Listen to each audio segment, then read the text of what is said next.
Assalamualaikum warahmatullahi wabarakatuh. Perkenalkan, saya Nova Fitriani. Di sini saya akan menjelaskan makalah saya yang berjudul tentang penyerapan ion logam Cd dengan menggunakan cangkang telur. Bab 1. Pendahuluan. Latar belakang. Akhir-akhir ini, perkembangan industri yang ada di Indonesia semakin berkembang dengan pesat. Perkembangan industri ini dapat memberikan dampak negatif terhadap kehidupan dan lingkungan yang dekat industri tersebut. Dampak negatif yang terjadi dapat berupa kurang baiknya sumber air yang ada di lingkungan sekitar serta udara yang tercemar. Hal ini disebabkan oleh limbah yang dihasilkan dan tidak diolah dengan layak sehingga dapat mencemari lingkungan hidup manusia, serta asap hasil pembakaran atau sejenisnya dapat memberikan efek yang tidak sehat bagi masyarakat. Limbah yang dihasilkan oleh industri mengandung logam berat yang sangat berbahaya bagi manusia. Logam berat akan sangat berbahaya bagi lingkungan dan manusia jika melebihi ambang batas. Contoh jenis logam berat yang terdapat pada limbah industri berupa kadmium, timbal, seng, merkuri, dan besi.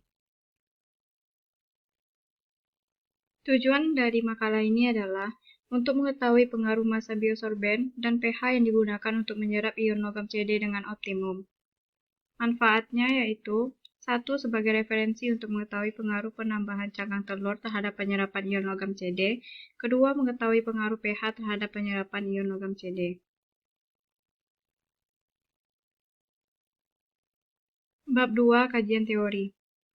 Selama ini, cangkang telur hanya dianggap sebagai sampah dan belum diolah dengan baik.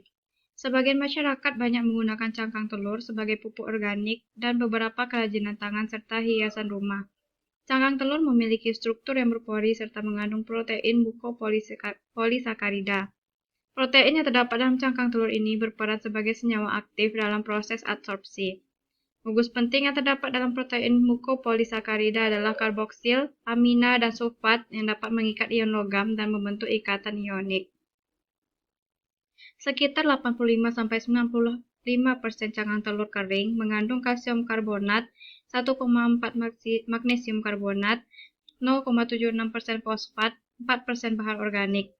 Cangkang telur juga mengandung sisa-sisa natrium, kalium, seng, mangan, besi, dan tembaga. Cangkang telur disarankan digunakan sebagai adsorben karena murah, mudah ditemukan, dan memiliki potensial yang tinggi untuk pertukaran ion pada polutan yang bermuatan. Penyerapan dengan menggunakan cangkang telur umumnya terjadi dengan reaksi penukaran ion.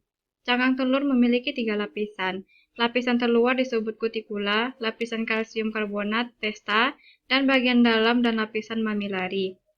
Lapisan spons dan mamilari akan membentuk matriks yang terbentuk dari serat-serat protein yang berikatan dengan kalsium karbonat. Kedua lapisan inilah yang membentuk pori pada cangkang telur.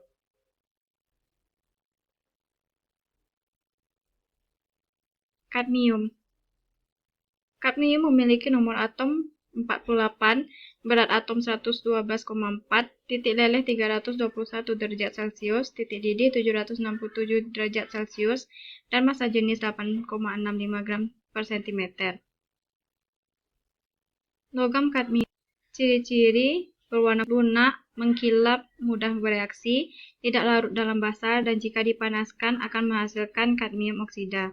Logam kadmium merupakan salah satu logam yang banyak mencemari tanah dan perairan dengan konsentrasi yang cukup tinggi. Ion kadmium merupakan penyumbang utama risiko kesehatan manusia karena mudah diserap oleh tanaman di lingkungan tanah yang asam. Kadmium dianggap karsinogenik potensial dan berhubungan dengan beberapa penyakit, terutama kardiovaskular, ginjal, darah, saraf, dan tulang.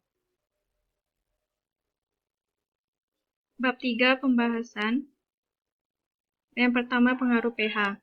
Berdasarkan literatur pada artikel Harry-Persdad 2020, untuk mengetahui pengaruh pH pada penyerapan CD, penelitian dilakukan dari pH 2 hingga 7 pada 100 mg per liter konsentrasi larutan dengan menyesuaikan 100 ml menggunakan 1 gram biosorben dengan waktu kontak 120 menit dan 75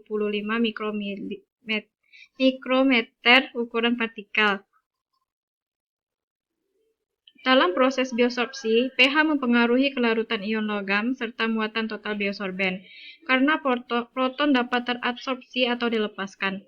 Kapasitas biosorpsi yang rendah disebabkan oleh peningkatan densitas muatan positif atau proton pada situs pembukaan biomassa pada pH yang lebih rendah. yang dapat membentuk tolakan elektrostatis terhadap kation. Pada saat yang sama, gugus karboksilat bebas terprotonasi dan selanjutnya mengurangi serapan logam. Dapat digambar bahwa peningkatan penyerapan logam Cd terjadi pada pH 5. Menurut Flores Cano, permukaan kulit telur bermuatan positif pada skala pH terakhir, menyukai daya tarik elektrostatik pada anion dan menolak kation, sehingga menghasilkan tingkat penyerapan yang rendah di mana ditunjukkan pada gambar. Pembahasan oleh Mubarik tahun 2015, penyerapan ion Cd pada pH rendah tidak menguntungkan karena muatan permukaannya positif. Namun, ketika nilai pH semakin tinggi, permukaan sorben akan bermuatan negatif dan mengikat kation Cd.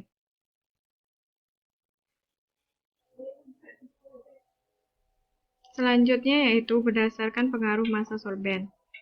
Berdasarkan literatur maslahat M, pada penentuan massa optimum sorben yang digunakan dalam penyerapan ion logam Cd, variasi massa yang digunakan adalah 0,05 gram, 0,1 gram, 0,15 gram, 0,25 gram, 0,5 gram, 1 dan 2 gram. Masing-masing dimasukkan ke dalam 25 ml larutan Cd dengan konsentrasi 2,5 ppm. Tujuan dari penentuan berat optimum sorben adalah untuk mengetahui jumlah minimum sorben yang akan digunakan untuk proses adsorpsi, sehingga penggunaannya lebih efisien dan lebih hemat biaya. Dapat dilihat pada gambar, pengaruh massa biosorben terhadap penyerapan logam Cd pada massa sorben 1 dan 2, persentase penyerapan 100%. Peningkatan kapasitas adsorpsi disebabkan karena jumlah sisi aktif yang terbuka lebih banyak sehingga sorben menyerap adsorbat lebih banyak. Bertambahnya berat biosorben sebanding dengan bertambahnya jumlah partikel dan luas permukaan biosorben, sehingga menyebabkan jumlah tempat mengikat ion logam juga akan bertambah dan efisiensi penyerapan pun meningkat. Ini juga mengindikasikan bahwa semakin banyak pori-pori biosorben, maka penyerapan akan semakin meningkat. Selanjutnya yaitu kesimpulan. Dari hasil penelitian, dapat disimpulkan bahwa penyerapan optimum logam berat Cd terjadi pada saat kondisi pH 5 dan massa biosorben yang digunakan 0,5 gram. Sekian presentasi saya. Assalamualaikum warahmatullahi wabarakatuh.